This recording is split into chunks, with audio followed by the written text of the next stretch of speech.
네, 안녕하십니까.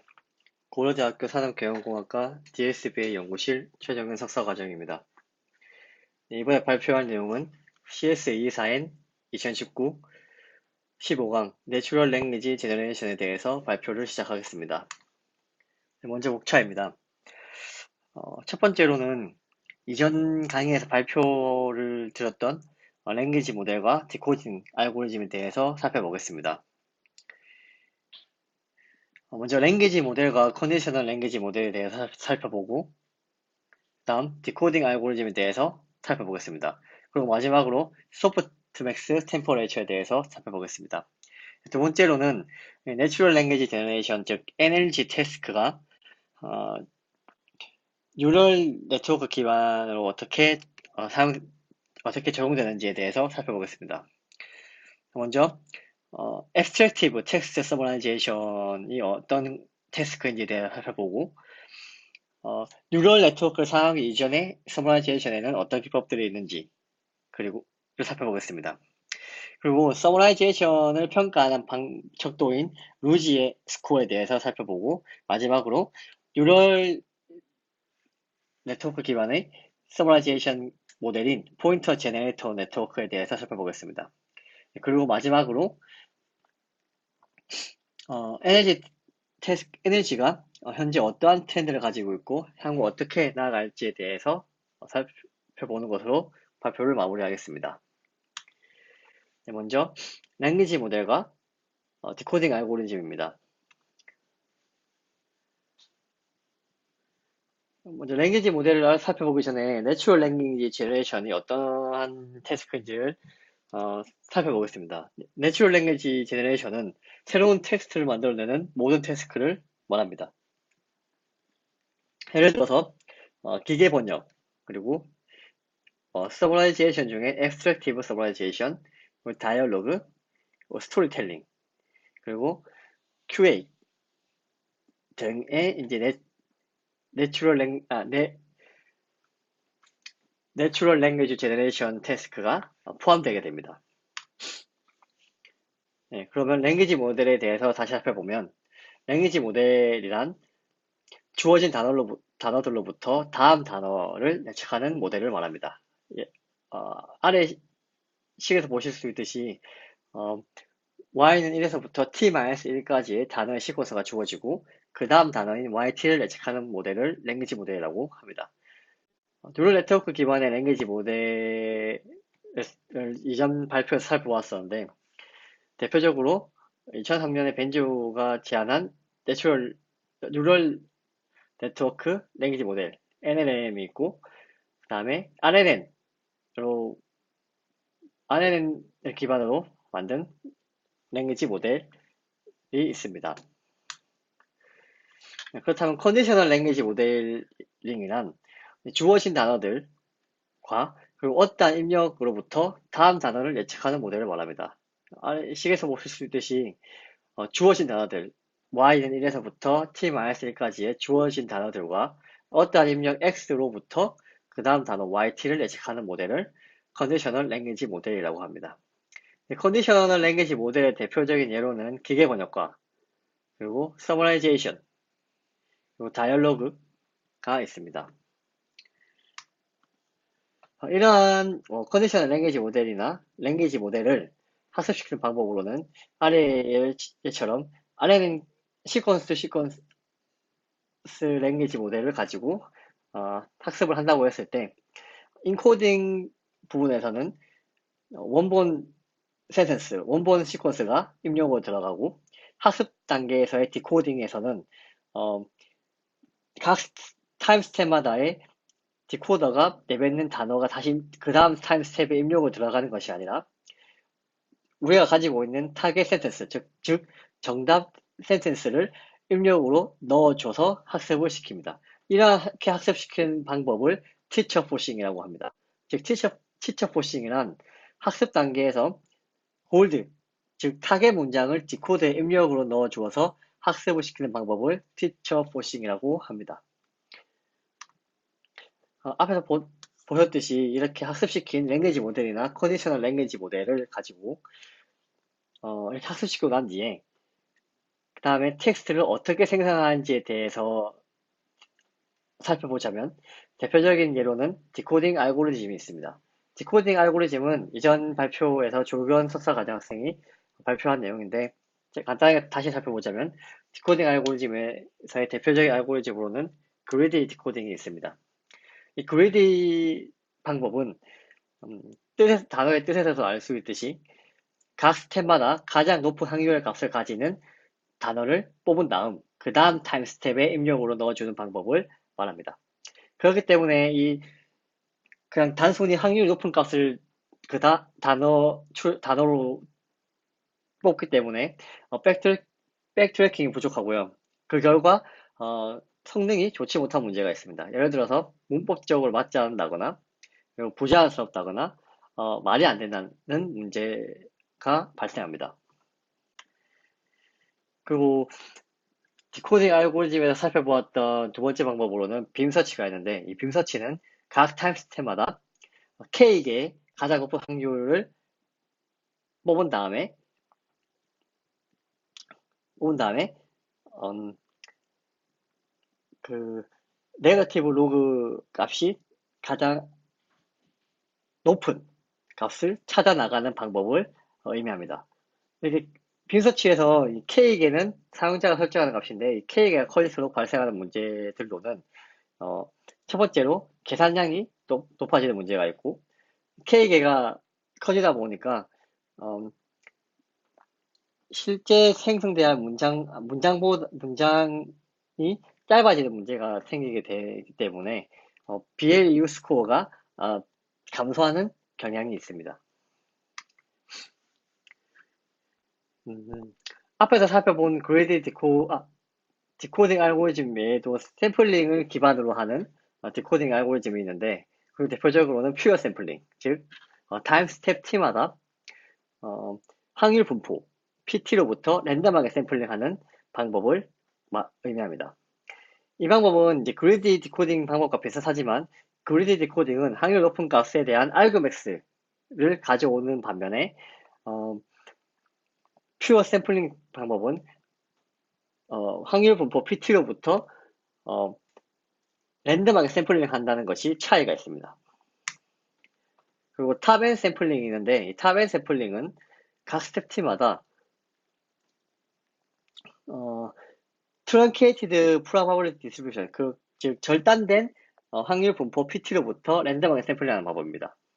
아래 그래서 보시면 전체의 단어 보캡 사이즈가 V라고 했을 때 이 V에서 어, V에서 어, 그 N개만큼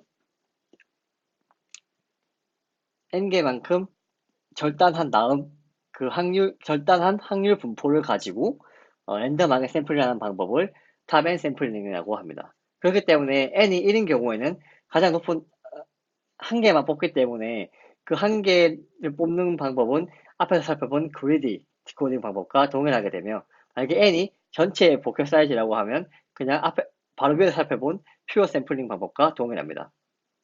그렇기 때문에 n이 커질수록 다양한 값이 나오게 되고 n이 작아질수록 일반적인 확률 높은 값이 나오게 됩니다. 그리고 이제 새롭게 살펴본 방법으로는 소프트맥스 템퍼레처가 있는데 이 소프트맥스 템퍼레처는 타임 스텝 T에서 원래 랭귀지 모델은 확률 분포 PT를 구할 때 소프트맥스 값을 이용해 아래에 있는 소프트맥스 값을 이용해서 구하게 됩니다. 이러한 소프트맥스 함수에다가 템퍼레처 하이퍼 파라미터 타우를 적용하는 방법을 소프트맥스 템퍼레처라고 하는데 이렇게 타우를 적용했을 때 식은 아래의 식과 같이 각 소프트맥스 익스포넨셜 값을 계산하기 전에 각 스코어 값에다가 타우를 나눠줌으로써 구하게 됩니다. 이러한 소프트웨어 템퍼레처 방법은 디코딩 알고리즘은 아닌 것이 이제 핵심이고요. 그렇지만 테스트 단계에서 디코딩 알고리즘, 예를 들어서 아까 살펴본 빈서치나 샘플링과 함께 사용할 수 있는 있습니다. 소프트웨어 템퍼레이처 방법을 조금 더 코드를 통해서 자세하게 보자면 다음과 같이 이제 코드를 작성할 수 있는데 여기 보시면 확률 분포를 입력을 받고 그 확률 분포에다가 템퍼레이처 타워만큼 나눠주게 됩니다. 그리고 그 나눠준 다음에 소프트맥스 값을 취하는 방법이 소프트맥스 템퍼레이처 방법이고요. 예를 들어서 아래와 같이 소프트맥스를 통과하기 이전에 스코어 값들을 다음과 같이 주어졌다고 했을 때 템퍼레이처 값이 1보다 커지게 될 경우에는 위에서 가장 높았던 부분이 값이 낮아지고 좀 낮아지는, 즉 확률 분포가 유니폼해지는, 균일해지는 경향이 있음을 확인할 수 있습니다. 반면에 이제 템퍼레이처 값이 1보다 작아질 경우에는 그 스코어 값이 높았던 것이 더 크게 쏠리는 경향을 확인할 수 있습니다. 그렇기 때문에 템퍼레이처 타워가 작아질수록 확률 분포 값은 더욱 스피키해진다는 것을 알 수 있습니다. 앞에서 살펴본 디코딩 알고리즘을 다시 한번 정리하자면 그리드 디코딩 방법은 가장 단순한 방법이지만 성능이 좋지 않은 문제가 있음을 알 수 있었고, 빔서치 또한 다양한 아웃풋이 나오지만 빔서치 사이즈인 K가 커질수록 성능이 떨어지는 문제가 있었습니다. 그리고 샘플링 방법으로는 퓨어 샘플링과 사벤 샘플링이 있었는데 이러한 방법은 좀 더 다양성과 랜덤성을 넣어주기 위해서 사용하는 방법이고, 소프트맥스 템퍼레이처는 디코딩 알고리즘은 아니지만 다양한 디코딩 알고리즘과 같이 함께 사용할 수 있어서 다양성을 조절할 수 있는 또 다른 방법이라고 할 수 있습니다. 네, 그리고 두 번째로 NAG 태스크와 뉴럴 네트워크 기반의 NAG 태스크에 대해서 Extractive Text Summarization을 중심으로 살펴보도록 하겠습니다. 먼저 Summarization이란 요약인데요. Summarization은 입력 텍스트 X가 주어지고 X의 주요 정보를 포함하는 요약 Y를 생성하는 작업을 Summarization이라고 합니다. Summarization 태스크는 싱글 다큐멘트와 멀티 다큐멘트로 나눌 수 있습니다. 싱글 다큐멘트는 하나의 문서 X에 대해서 하나의 요약 Y를 만드는 것이 싱글 다큐멘트 서머라이제이션이고, 멀티 다큐멘트 서머라이제이션은 여러 개의 문서 X는 1에서부터 XN까지 여러 개의 문서에 대해서 하나의 요약 Y를 만드는 것이 멀티 다큐멘트 서머라이제이션이라고 합니다. 일반적으로 이 멀티 다큐멘트에 대한 입력인 X는 1에서부터 XN까지는 서로 중복되는 내용의 문서들로 하나의 요약을 만듭니다. 예를 들어서 서로 중복된 문서라고 하면 동일한 이슈에 대한 뉴스 기사와 같이 서로 내용이 중복되는 내용을 하나의 요약 Y를 만드는 것을 멀티 다큐멘트 서머라이제이션이라고 합니다.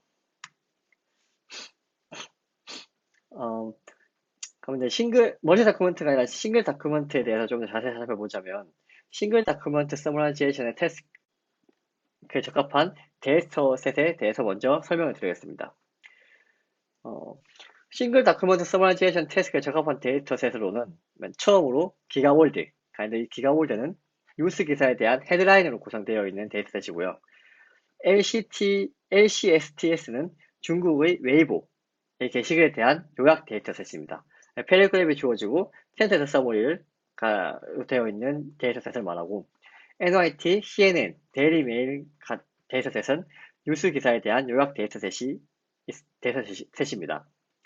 그리고 위키하우는 해당 CS24인 강의에서 이제 최근에 이제 새로 나온 데이터셋이라고 설명을 하는데, 아래 왼쪽 그림에서 보실 수 있듯이 약간 그 노하우에 대한 게시글에 대한 요약 데이터셋으로 이루어진 것을 이제 위키하우 데이터셋이라고 합니다. 그리고 최근에 2018년 거의 말쯤에 나온 데이터셋이 있는데, 레딧의 TIFF라는 데이터셋이 있습니다. 이 TIFF는 보실 수 있듯이 Today I fucked up 약자를 의미하고요. 이러한 데이터셋은 해당 논문 저자가 메모리 네트워크를 기반으로 텍스트를 서머라이제이션하는 방법, 제너레이션하는 방법에 대한 부분에서 이제 새롭게 데이터셋을 만들었다고 소개하면서 제시한 데이터셋입니다.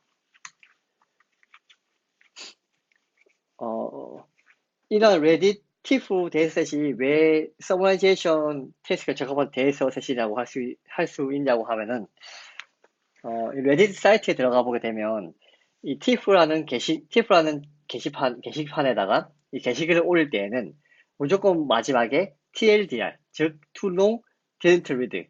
즉, 우리나라 표현으로는 세 줄 요약과 같이 해당 게시글 내용에 대해서 작성자가 요약된 글을 같이 포함한 뒤에 게시글을 올려야지 게시글이 작성이 됩니다.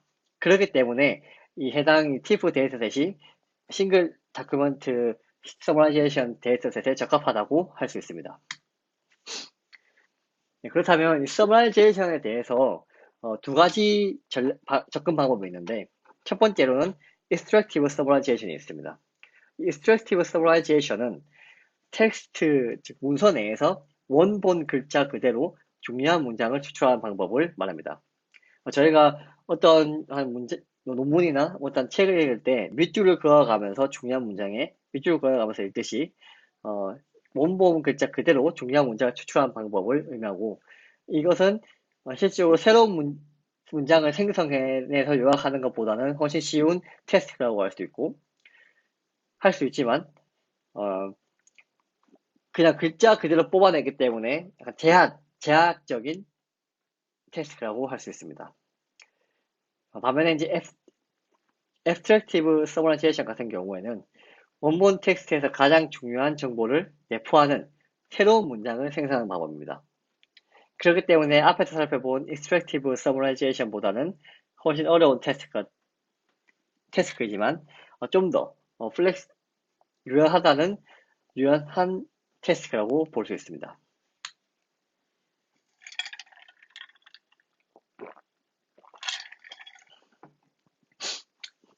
그렇다면 뉴럴 네트워크 기반의 서머라이제이션을 살펴보기 이전에 뉴럴 네트워크 이전의 서머라이제이션을 먼저 살펴보겠습니다. 뉴럴 네트워크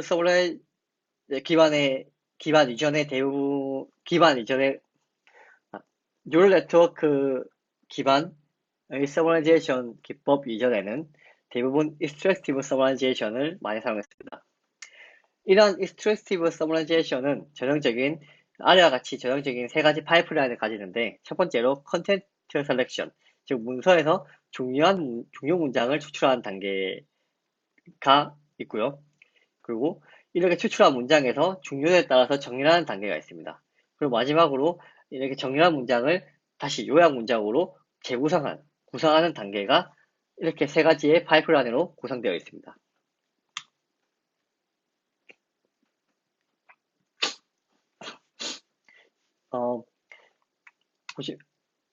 문서에 중요한 문장을 추출하는 단계에서 뉴럴 네트워크 이전의 서머라이제이션에서의 기법들은 주로 문장에 대한 스코어 계산은 TF-RDF를 이용해서 계산하였습니다.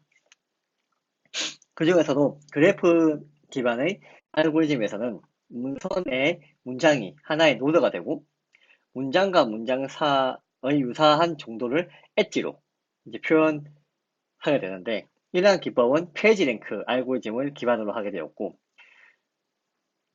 아래 그림에서 보실 수도 있듯이 하나의 문장이 하나의 노드가 되고, 이 엣지는 이 문장과 문장 사이의 관계를 나타내게 됩니다.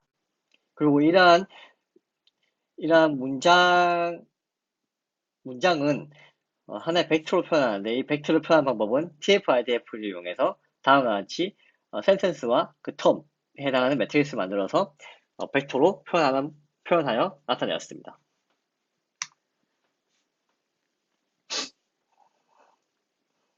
그 다음으로 살펴볼 부분은 이 서머라이제이션을 평가하는 척도인 루지 스코어에 대해서 살펴보겠습니다.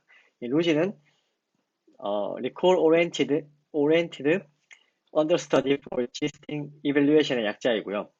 이 루지 n에서의 n은 ng램의 n이라고 보시면 됩니다. 루지 n을 구하는 식으로는 우리가 가지고 있는 정답 요약, 그 정답 데이터에서의 n그램 개수분의 시스템, 그러니까 즉 모델이 요약한 정보, 요약한 문장 내에서의 n그램과 정답이 가지고 있는 n그램에 얼마나 중복이 되는지 겹치는 정도를 분자로 해주어서 구하는 식이 바로 루지 n 스코어입니다. 이를 좀 더 식으로 나타내면 다음과 같이 나타낼 수 있고요. 이렇게 n그램은 이제 그 정답 요약과 모델이 예측한 요약에 대해서 n그램별로 오버랩을 사용하는 점에서 비에리유 스코어와 비슷하지만 이 차이점은 루지는 문장의 길이에 대한 과적합 보정을 하지 않는다는, 즉 브레비티 페널티가 없다는 것이 차이점이고, 루지는 리콜 기반이지만 비에리유 스코어는 아래의 식에서 보실 수 있듯이 프리시즌 기반의 스코어입니다. 그 비에리유에 대한 자세한 설명은 오른쪽 아래에 해당하는 링크에 들어가시면 좀 더 자세하게 살펴보실 수 있습니다. 그리고 비에리유 같은 경우에는 N1에서부터 N4까지 그램에 대한 프리시즌을 구한 다음 이는 커뮤니케이션 하지만 루지는 각각의 N그램에 대해서 각각의 점수가 나오게 됩니다. 그렇기 때문에 루지 스코어에서 가장 많이 사용하는 식으로는 루지 1, 루지 2, 루지 L이 있는데, 이 루지 1은 유니그램 단위별로 중복되는 정도를 가지고 점수를 매기는 방법이고, 루지 2는 바이그램, 그리고 루지 L은 longest common subsequence overlap을 가지고 루지 스코어를 계산하게 됩니다. 이렇게 루지 스코어를 구하는 방법을 아래의 예제, 즉 루지 논문에서 나온 예제를 가지고 살펴보자면, 먼저 정답 레퍼런스 서머리가 Police killed the gunman 이라고 했었을 때, 어떤 모델이 요약한 문장인 S1은 Police killed the gunman, 그리고 S2는 The gunman kill police 라고 문장이 주어졌을 때, 루지 1 스코어는 S1과 S2가 폴리스, 유니그림 단위이기 때문에 폴리스, S1에서는 폴리스 더 건맨이 레퍼런스 문장과 동일한 개수를 가지게 되고, S2에서는 더 건맨 폴리스 마찬가지로 3개가 동일하기 때문에 루지 1 스코어는 S1과 S2가 4분의 3으로 동일합니다. 루지 2 또한 바이그램이기 때문에 S1과 S2가 더 건맨이 레퍼런스 센텐스와 중복되기 때문에 3분의 1로 동일한 스코어를 가지게 됩니다. 반면 루지 L 같은 경우에는 이 longest common sub sequence라는 게 그 하나의 시퀀스, 즉 시퀀스 안에 부분 시퀀스에 대한 개수를 카운팅하기 때문에 점수가 다르게 나옵니다. 즉 예를 들어서 S1 같은 경우는 폴리스 더 건맨, 그 레퍼런스 센텐스와 폴리스 더 건맨이 총 3개가 3개의 서브 시퀀스를 가지기 때문에 4분의 3으로 0.75가 되게 되고요. 센텐스 2 같은 경우는 S2 같은 경우는 더 건맨, 즉 서브 시퀀스가 2개이기 때문에 4분의 2가 되어서 0.5가 되게 됩니다. 이렇게 루지 1, 루지 2 스코어는 같지만 루지 L의 S1, S2 스코어는 다르다는 것을 확인할 수 있습니다. 네, 이제 그렇다면 이제 뉴럴 네트워크 기반의 세브라이제이션에 대해서 살펴보도록 하겠습니다. 뉴럴 네트워크 기반의 세브라이제이션은 2015년에 루엇이라는 이분이 처음으로 시퀀스 투 시퀀스 베이스드 서브라이제이션 논문을 내면서부터 시작되었다고 할 수 있습니다. 이 이 러시라는 분이 이렇게 제안한 바로는 이게 싱글 다큐먼트 앱스트랙티브 서머라이제이션 자체가 하나의 번역, 트랜슬레이션 테스트로 보고 풀 수 있지 않겠냐라는 취지에서 이런 모델이 나오게 되었으며 그렇기 때문에 그 당시에 뉴럴 머신 트랜슬레이션에서 가장 성능이 좋았던 방법인 시퀀스 투 시퀀스의 어텐션을 적용한 모델을 어, Abstractive Summarization 태스크에 적용하게 되었습니다. 이 아래 글에서 보실 수 있듯이 시퀀스 투 시퀀스의 어텐션을 적용한 Abstractive Summarization 모델을 확인할 수 있고 그 결과에서 오른쪽 면에서 보실 수 있듯이 입력 문장이 들어갔을 때 그 각 요약한 문장과의 어텐션이 어느 정도 잘 맞는다는 것을 확인할 수가 있습니다.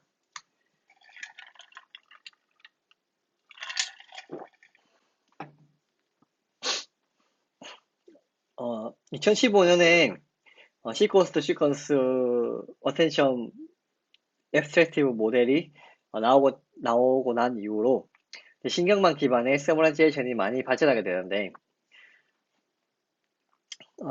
신경망 앱스트랙티브 서머라이제이션에서 볼 수 있는 카피 메커니즘 뒤에 살펴보겠지만 카피 메커니즘이 좀 더 쉬워지게 되고 그 다음에 어텐션 구조가 하이어라키컬이나 멀티레벨 아래와 같이 하이어라키컬과 멀티레벨 어텐션을 가지는 구조가 나오게 됩니다. 그리고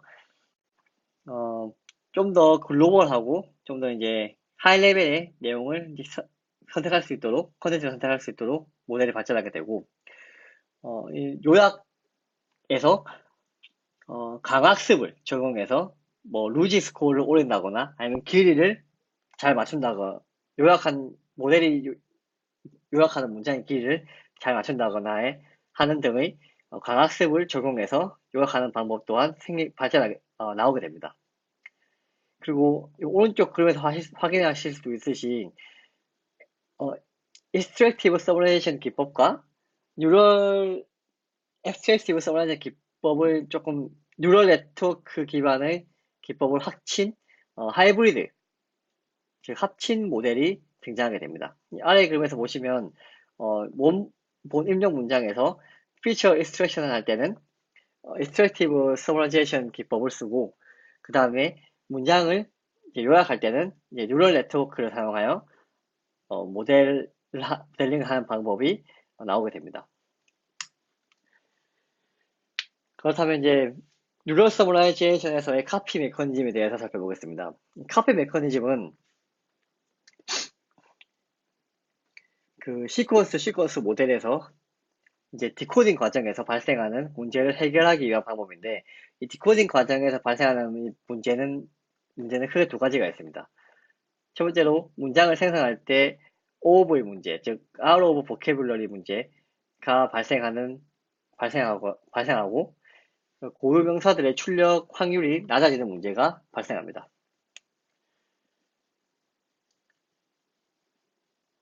그렇기 때문에 이 카피 메커니즘을 통해서 입력 문장에서 이제 그러니까 즉 요약할 때 필요한 단어나 구문을 복사하는 방법을 카피 메커니즘이라고 합니다. 이렇게 카피 메커니즘과 제너레이션을 둘 다 사용하는 경우를 해당 강의에서는 하이브리드 앱스트랙티브 어프로치라고 부릅니다.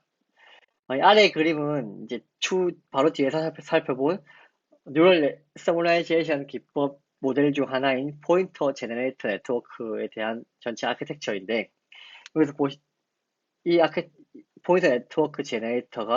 포인터 제너레이터 네트워크가 바로 익스트랙티브 방법과 엑스트랙티브 방법을 하이브리드에서 사용하는 방법이라고 할 수 있습니다. 네, 그렇다면 포인터 제너레이터 네트워크에 대해서 좀 더 자세히 살펴보겠습니다. 이 포인터 제너레이터 네트워크는 해당 CS24엔 현재 NLG 이 해당 강의를 발표하신 분인 에비게일 C가 2017년에 제안한 Abstractive Summarization 모델입니다. 이 포인터 제네레이터 네트워크는 기존의 시퀀스에 어텐션을 적용한 모델이 가지는 문제점인 부정확하게 생성하는 문제와 특정 단어가 계속 반복해서 생성되는 문제를 이제 해결하기 위해서 이 시퀀스 어텐션 모델의 두 가지 방법을 추가하게 됩니다. 이 두 가지 방법 중 하나는 그러니까 원본 텍스트에서 요약할 때 사용할 단어를 카피하는 포인터와 새롭게 단어를 생성하는 제너레이터를 추가해준 방법이고, 그 다음에 단어가 계속 반복해서 생성되는 것을 방지하기 위해서 커버레이지 기법을 추가한 것이 이 포인터 제너레이터 네트워크의 핵심 컨트리뷰션이라고 할 수 있습니다. 아래 그래서 보시면 이러한 원본 텍스트가 주어졌을 때 기존의 시퀀스 투 시퀀스에 어텐션을 적용한 모델에서는 OOV의 문제, 즉 고유명사나 그 보케블러리에 포함되어 있지 않은 단어가 언노운 토큰으로 생성되는 문제가 있는 반면에 포인터 제너레이터에서는 이러한 문제가 발생하지 않는 것을 확인할 수 있습니다. 하지만 이 포인터 제너레이터 또한 문제가 어떤 게 있냐면 단어나 기존 같은 구문이 계속해서 반복해서 생성되는 문제를 확인할 수 있습니다. 이를 보완하기 위해서 커버리지 기법을 추가하게 되고요. 이 커버리지 기법까지 추가한 경우에 포인터 제너레이터 네트워크는 문장의 요약을 상당히 잘 하는 것을 확인할 수가 있습니다. 포인터 제너레이터를 살펴보기 위해서 먼저 시퀀스에 어텐션을 적용한 베이스라인 모델부터 살펴보도록 하겠습니다.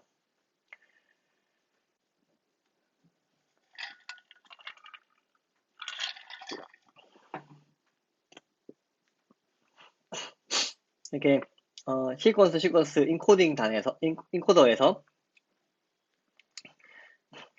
인코더의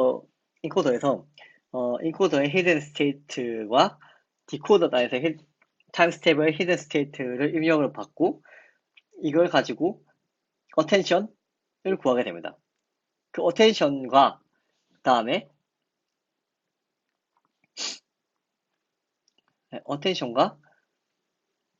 어텐션을 가지고 이 어텐션과 그 다음에 그 디코더의 각 타임스텝의 히든 스테이트를 컨캣하여 소프트 매스를 취한 다음에 각 단어의 확률 분포인 pvocab을 생성하게 됩니다. 이 pvocab에서 그 다음 타임 스텝에 나타날 단어가 가장 확률 높은 단어를 선택한 다음 그 단어와 실제 정답 단어의 로스를 구하게 되는 게 기존 베이스라인 모델의 시퀀스 어텐션 모델이라고 할 수 있습니다. 여기서 포인터 제너레이터 네트워크는 시퀀스 어텐션 모델에다가 포인터 네트워크를 추가한 것이라고 할 수 있습니다. 즉 포인터에서 단어를 카피하고 이 제너레이터에서 V에서 단어를 생성하는 방법인데, 이 포인터에 이렇게 단어를 카피할지 아니면 생성할지에 대한 것을 결정지어주는 결정을 하는 역할을 하는 것이 바로 pgen입니다. 이 제네레이션 프로바빌리티라고 하는 pgen은 0에서부터 1 사이의 값을 가지는데 각 타임 스텝 t에서 단어를 카피할지 생성할지를 결정하게 됩니다. 이것은 컨텍스트 벡터와 그 다음에 각 타임 스텝마다의 디코더 단에서의 타임 스텝을 입력을 받고 그 다음에 디코더 단에서의 인풋을 입력을 받은 다음에 시그모이드 값을 통해서 제네레이션 프로바빌리티 값을 뽑을 수 있습니다. 이렇게 뽑은 제네레이션 P젠을 가지고 어, 새로 앞에서 살펴본 컨텍스트 벡터와 디코더 단에서의 타임 스텝의 히든 스테이트 입력을 받아서 소프트 벡터를 만든 P복합. 새롭게 생성할 단어의 상률 분포에 P젠을 곱해주게 되고, 거기에 1 빼기 P젠을 한 값을 attention distribution, 즉 입력된 단어들로부터 얼마나 카피할 건지에 대한 분포를 가지고 있는 attention distribution과 1 빼기 P젠을 곱해주게 됩니다. 그렇게 되면 generation probability 확률만큼 복합에서 단어를 선택하게 되고, 그 다음에 1 빼기 P젠에서만큼 attention, 즉 입력에 대한 attention distribution에 대해서 단어를 선택하기 때문에 이 두 개를 합친 것이 최종적인 단어의 확률 분포가 되게 됩니다.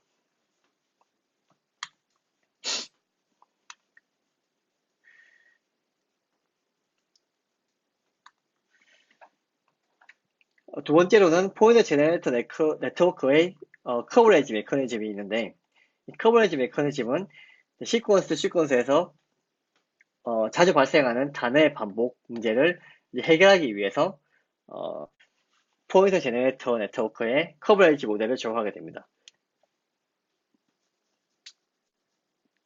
이 커버리지 모델의 식은 다음과 같이 나타낼 수 있고, 이 CT 커버리지 타임 스텝 T에 대한 커버리지는 타임 스텝 T-1에 대한 입력 문서의 분포로서 1에서부터 T-1까지의 어텐션의 적용 범위를 이제 나타내는 역할을 합니다. 마찬가지로 C0 같은 경우는 이전 입력이 없기 때문에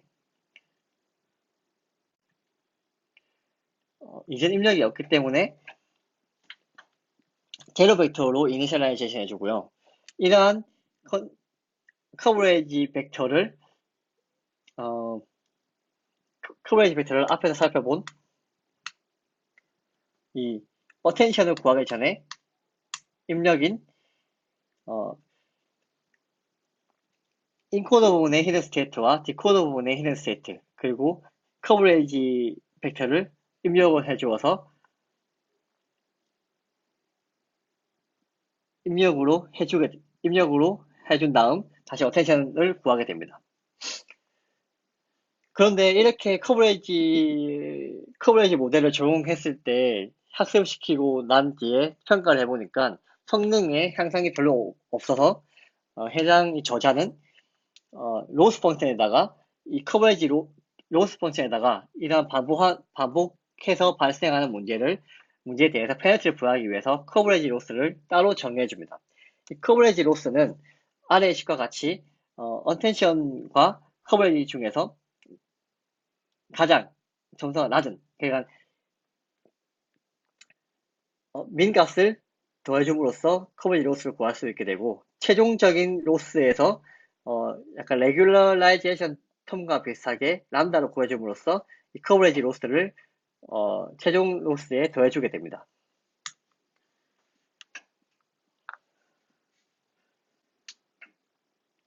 이렇게 구성된 포인터 제너레이터 네트워크를 가지고 실험을 했을 때 실험과 결과를 이제 살펴보자면, 실험한 데이터셋은 CNN 데일리 메일 데이터셋으로 뉴스 요약 데이터셋을 가지고 실험을 했고, 모델 사이즈는 256 유닛을 가지는 히든 세트, 그리고 단어의 인베딩은 128차원을 사용하였습니다. 그리고 이제 보케블러리는 총 5만 개의 보케블러리를 사용했는데, 여기서 익스텐디드 보케블러리 같은 경우에는 입력된 문장에서부터 카피할, 그러니까 오버의 문제로 인해서 카피할 단어에 대한 추가적인 보케블러리라고 보시면 됩니다. 그리고 이제 파라미터 같은 경우에는 기존의 베이스라인 모델인 시퀀스의 어텐션을 적용한 모델에 비해서 포인터 제너레이터를 하수시키는 파라미터 1153개와 커버리지 벡터를 하수시키는 512개, 총 1600 1665개의 파라미터가 추가적으로 추가되었다고 보시면 됩니다. 그리고 이 학습 단계에서, 포인트 제너레이터의 학습 단계에서는 프리트레인드 워드 벡터를 사용하지 않았고, 학습 초반에 초기 값으로 랜덤하게 이니셜라인 초기 값으로 초기한 다음에 학습을 통해서 단어의 인베딩이 학습대로 설정이 되어 있습니다. 그리고 옵티마이즈로는 에이다 그레이드를 사용하였고, 러닝 레이트로는 0.15를 사용하였다고 합니다. 그 결과 이렇게 포인트 제네레이터를 적용했을 때 결과는 커버레이지를 추가해준 경우가 훨씬 성능이 더 높게 나왔다는 것을 알 수 있고요. 이 왼쪽 아래의 그림에서는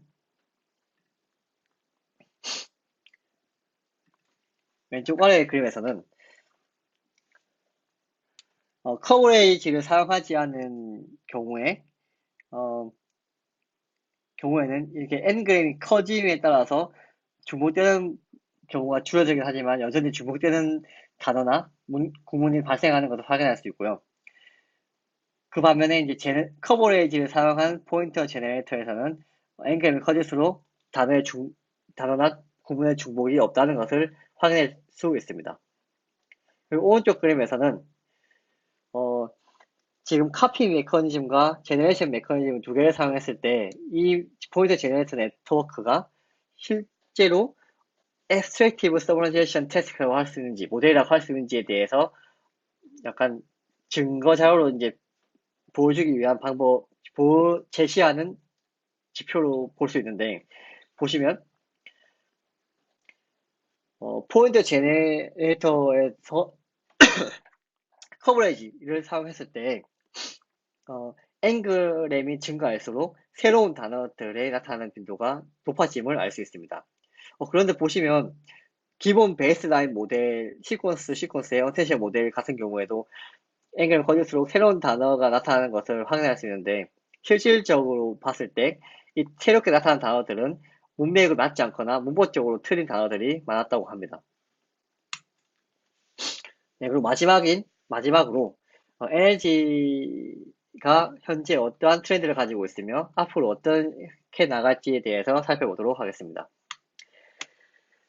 NLG 연구에는 5년 전만 해도 이 NLP와 딥러닝 연구는 매우 서부 개척 시대처럼 처음부터 뭔가 정립되어 있지 않는 연구라고 할 수 있었습니다. 하지만 2019년인 올해는 조금 더 나아졌다고 하긴 하지만 아직까지